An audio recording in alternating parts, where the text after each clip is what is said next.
welcome to Culinari. I'm Ari. Today we're going to be talking about a topic that's kind of more on the serious side. For those of you that know me, I'm pretty private when it comes to like my emotions and whatnot. Like I'm not very comfortable talking about that, mostly because I don't want to be a burden to my friends or family. You know, I'm like, don't worry about me. Like I don't need a psychiatrist or therapist. I'm fine. Like I can handle it. I just need to vent, basically. So today we're going to be talking about something that I used to deal with a lot, especially in college, and the connection to food. So I used to struggle very heavily with anxiety, and going vegan kind of helped me with that. So I'm first going to talk about my experience with it and then connect it to how your diet can help with that. I know this is sounding like crap. I realize you're like, what does me eating a burger have to do with me having depression because my dad died 2 years ago? But hold on, sweetie. We will get to that. So for me, well, let's first go over like the meaning of anxiety and the definition of depression. So those kind of go hand in hand. Anxiety is being focused on the future and worried about the future, like how are people gonna look at me? What if I mess up? It's dealing with the what ifs, things that haven't happened yet that you are assuming that will happen, or you are having prejudgments about a situation. Whereas depression, it's more so dealing with the past and you being worried about the past, like woe is me, this happened, just being stuck on moments that have already passed and not being able to grow from it, being attached to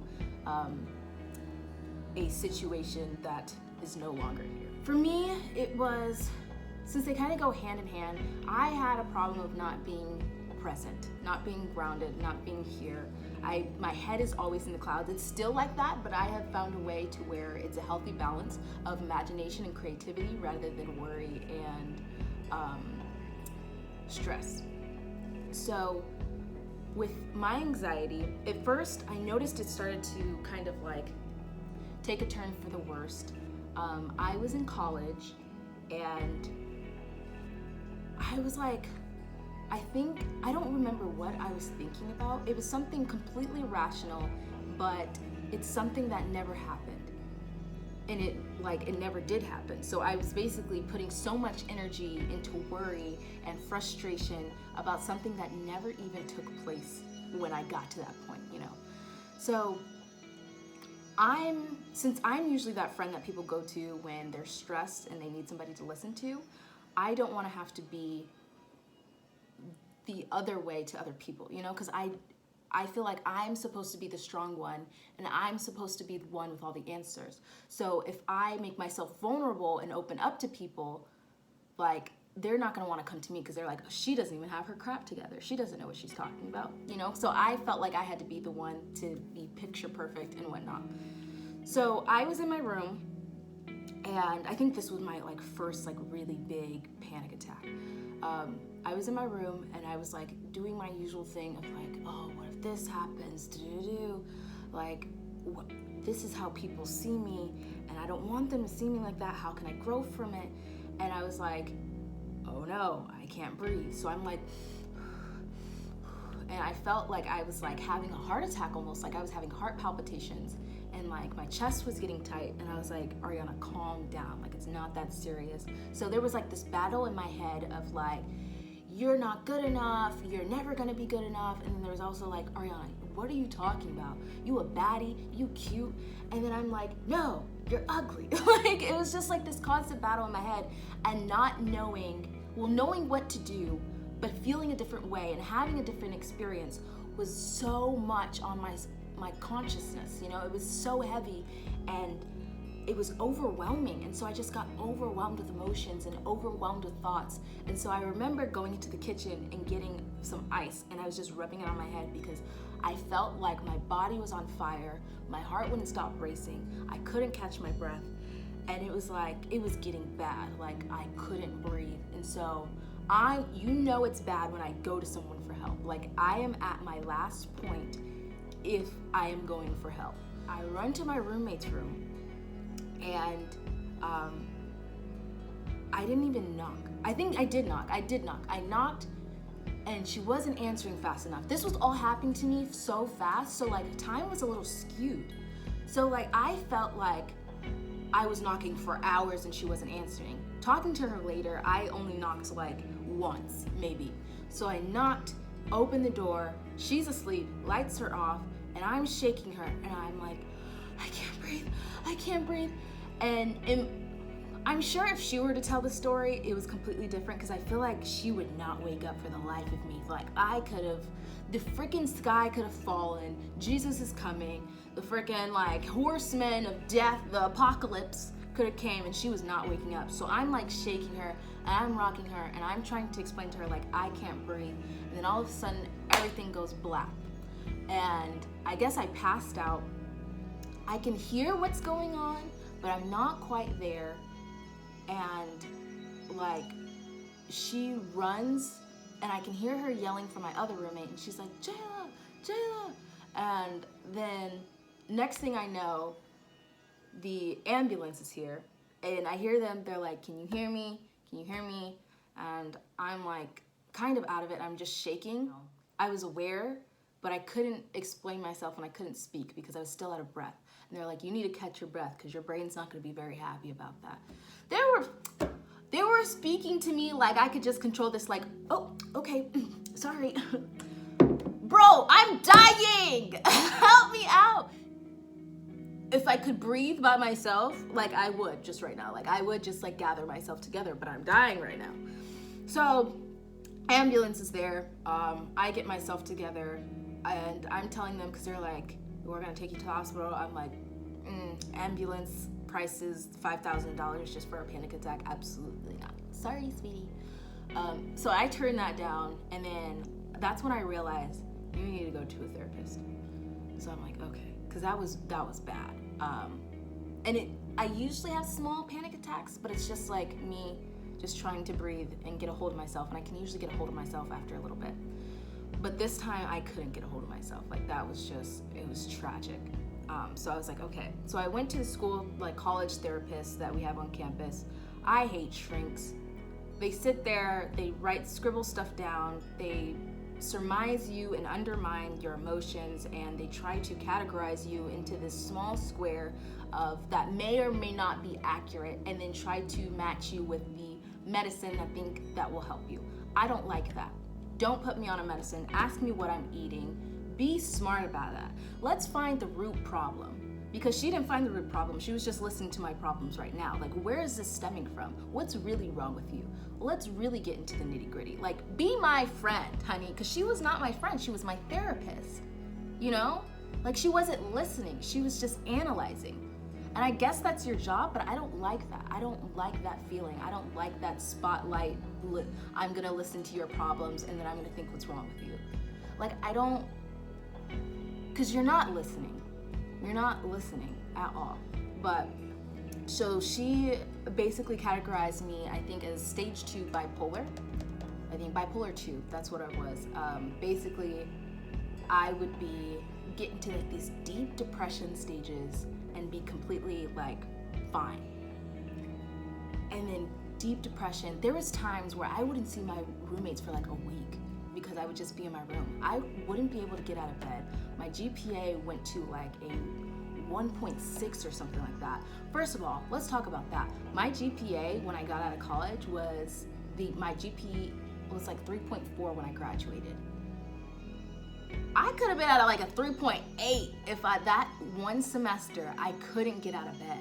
Like I wasn't able to, like I just didn't want to do anything. Like I would go to work because I like money, but it was just like this overcoming feeling of like being gray and being mute. Like I wasn't sad, I wasn't crying, I just couldn't feel anything. Like I was just so numb to everything, and I didn't care, and I didn't want to be there, and I just like, I couldn't see the purpose. You know, I couldn't see the purpose of being in college. This isn't where I want to be. I don't want to be in Iowa. I don't want to be in this chair talking to this woman who doesn't know me. I told my mom about her calling me bipolar or whatever, and they tried to send me to a doctor and put me on medicine. But instead, I found an herbal solution, and that's when I really started to get into just going vegan and just like being spiritually connected with something, anything, you know, like I'm definitely one of those people where I can sit down with myself and be like, what is wrong with you? Because I don't know if it's my guardian angel or what, but something speaks back all the time. Because they're like, I have my conscious voice, and then I have me. So like conscious voice is like, all right, we needed to get it together. We can't go through this all the time. And I'm like, yes, you're right. I do need to get it together. So I sat down with myself and I was like, okay, we need to figure out what's going on. So I started to look at my diet.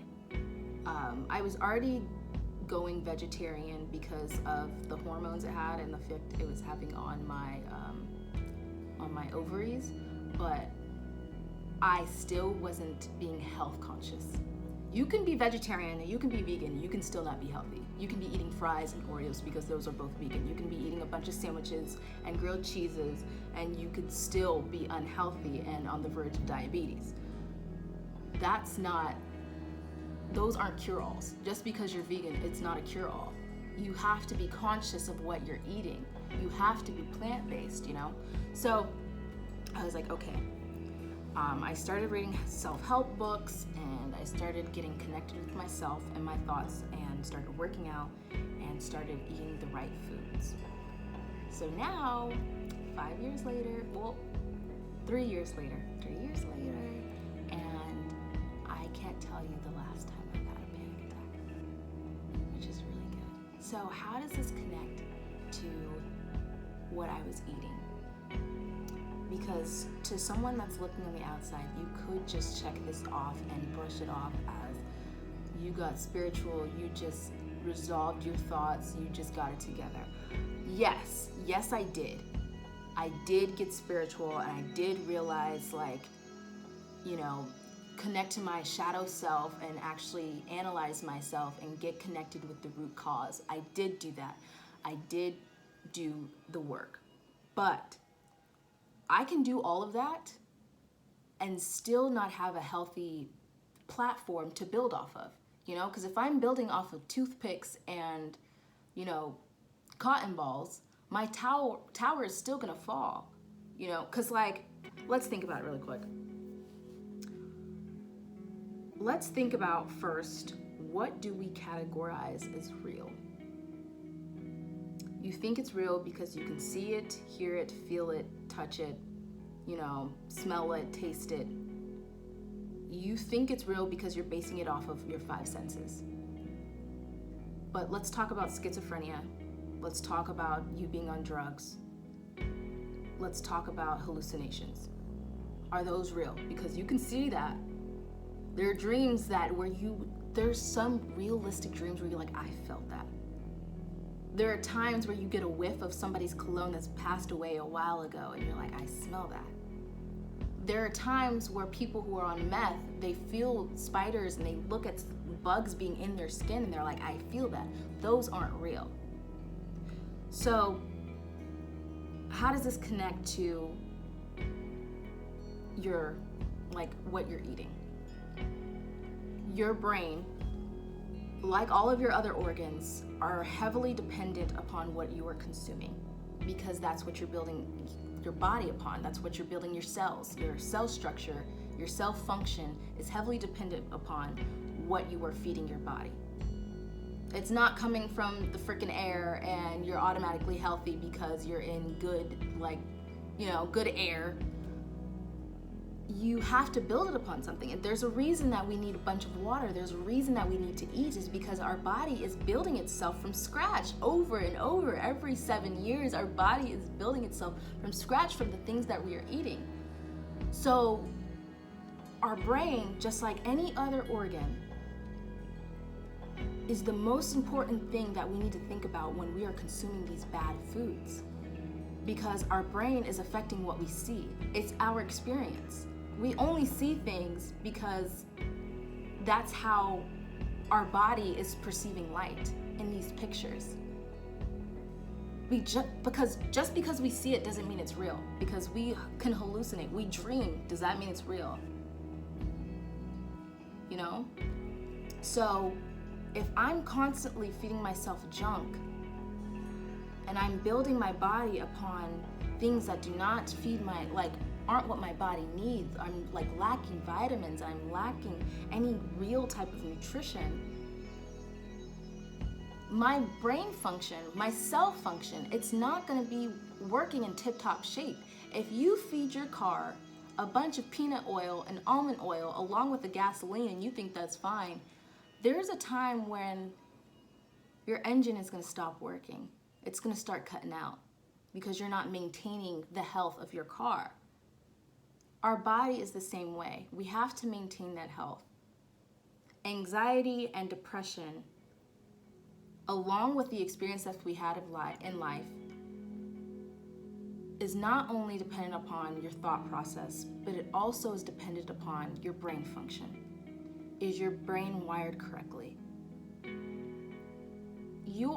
Everyone is so quick to go to the doctor and to go to their therapist, psychiatrist, to get medicine so they can numb that, so they can fix that, whatever's wired differently in their brain.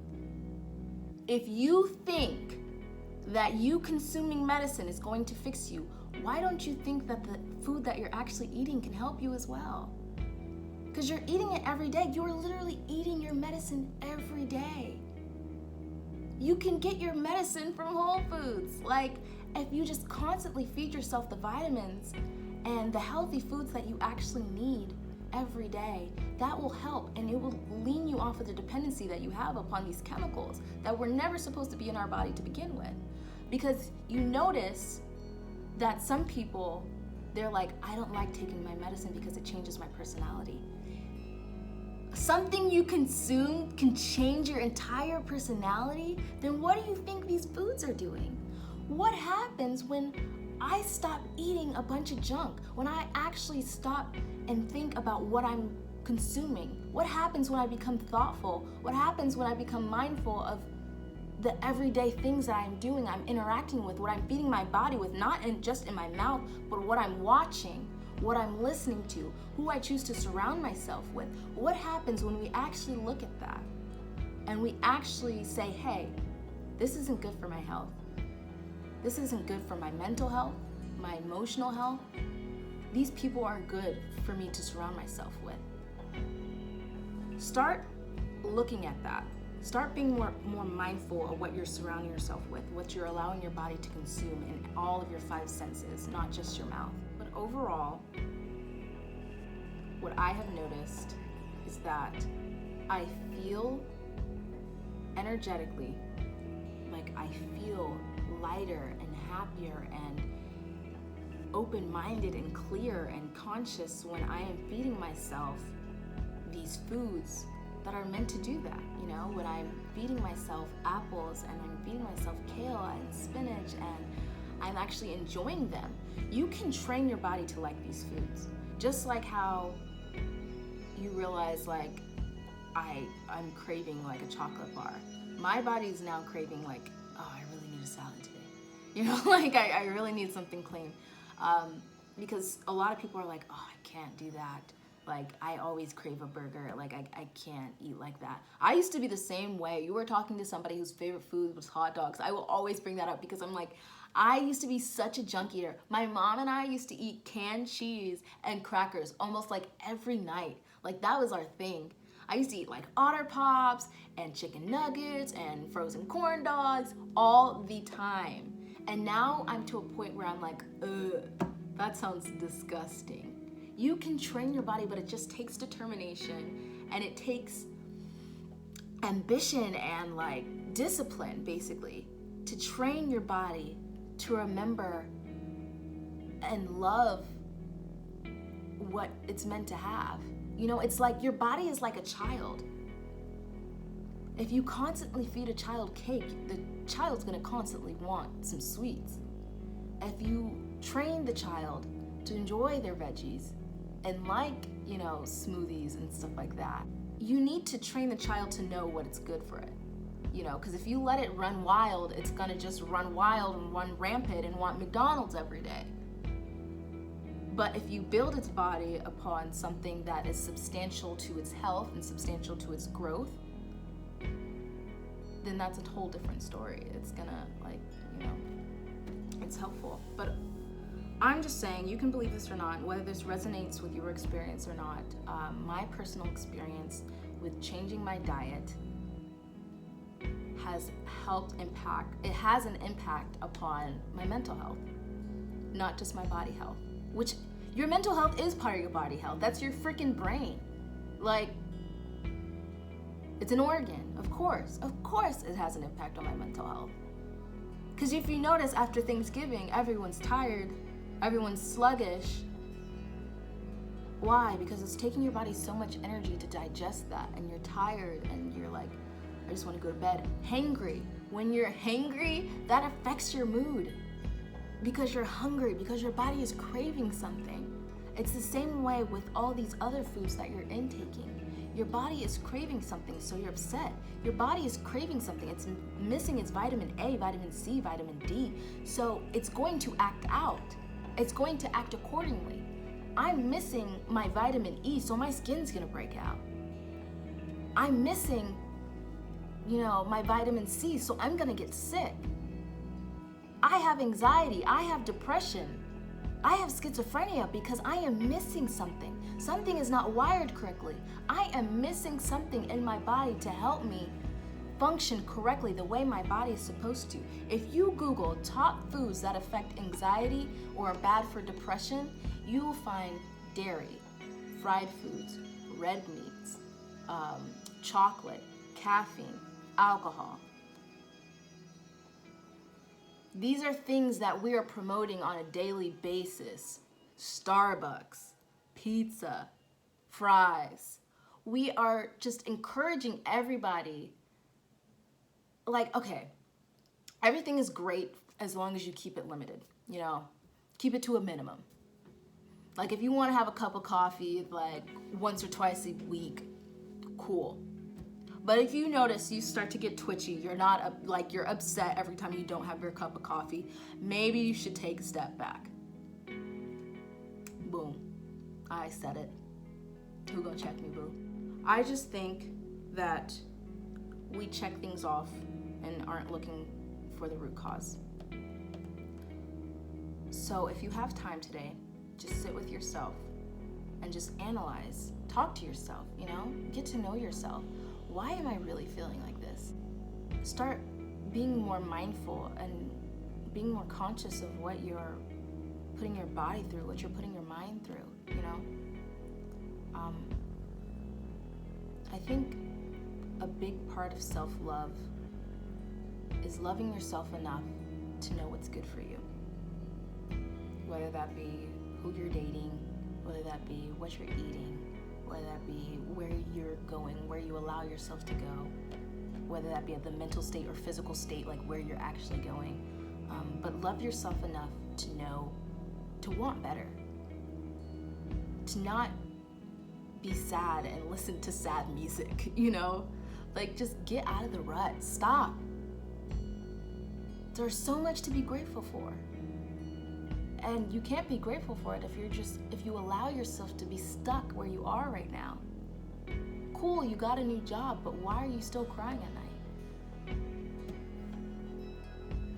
All right, comment, like, subscribe, do the thing.